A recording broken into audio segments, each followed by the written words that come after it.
এসে দেখি আমাদের কালী মন্দিরে নেট লাগানো হচ্ছে, আর সেখান থেকে আমার দাদারা এই 7টা বাচ্চা রেখেছে। তো সেটাই ভিডিও করছিলাম। 2-1 ঘন্টা পর এসে দেখি একটা পাখি এখানে ভীষণ বাজেভাবে জড়িয়ে যায়। অ্যাকচুয়ালি এতদিন ওরা এখানে থেকেছে, খেয়েছে, আর তারপর নিজের ঘরে এসে দেখে নেট লাগানো। এটা খারাপ লাগলেও একটা মন্দিরের এখানে নোংরা হচ্ছিল, তো সেই কারণেই পাড়ার দাদারা মিলে নেটটা লাগিয়েছে। তো তারপর এই পাখিটা অনেকক্ষণ ধরে জড়িয়ে থাকে। আমি ফার্স্ট উঠিনি, কারণ 2 দিন আগে আমার একটা অ্যাক্সিডেন্ট হয়, পা ভীষণ ব্যথা।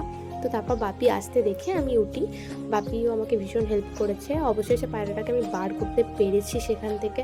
তো পায়রাদের চোখগুলো এত সুন্দর হয় না, অনেকটা মায়া থাকে এই চোখটার মধ্যে। আর একটা ওকে বাঁচানোর আপ্রাণ চেষ্টা ছিল আমার মধ্যে। অনেক সবাই ছিল দাঁড়িয়ে, বাট কেউ হেল্প করেনি। তো অবশেষে আমরা এটাকে রেস্কিউ করতে পেরেছি। তো ভিডিও করার কোনো ইন্টেনশন ছিল না, এটা বঞ্জি করেছে সাইড থেকে। তো তারপর আমরা পায়রাটাকে ওখান থেকে বার করি, আর তারপর একটা ছোট্ট বেবি পাই, ওকে একটা পেটিতে রেখে দিয়েছি, ওর মায়েরা এসে ঠিক নিয়ে যাবে।